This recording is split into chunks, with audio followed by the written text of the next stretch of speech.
हो, आप आए हो या ना आए हो, आपने खाया हो या ना खाया हो, आपके पैसे कटेंगे तो कटेंगे। अब तुम्हारे इस हिसाब से 5,000 रुपये कटने चाहिए। सही कह रहा हूँ ना मैं?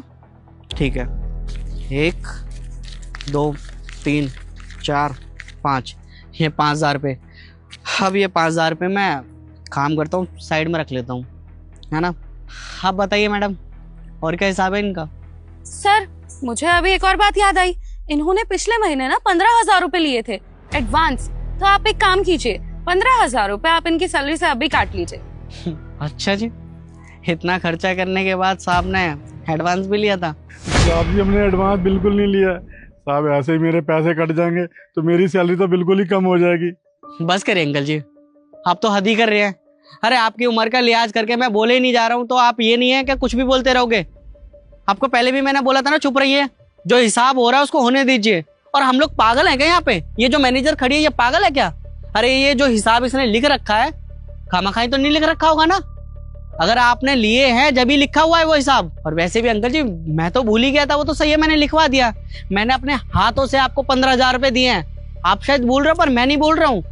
इन्होंने 15,000 रुपए लिए थे ना, इनके 15,000 रुपए कटेंगे बस, और कुछ नहीं सुनना आपकी। अब ये आपके 15,000 रुपए, ये रख लेता हूँ मैं साइड में।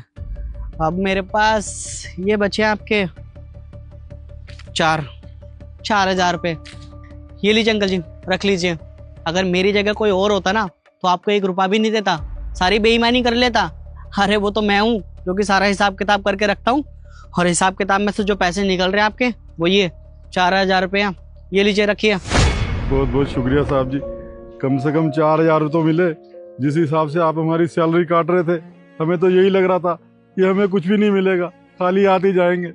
कोई बात नहीं साहब जी, ये जो 4,000 है इससे हम राशन वाले के पैसे दे देंगे। तो रही बात रूम के किराए की, उसका भी कहीं ना कहीं से कर्जा लेकर दे देंगे।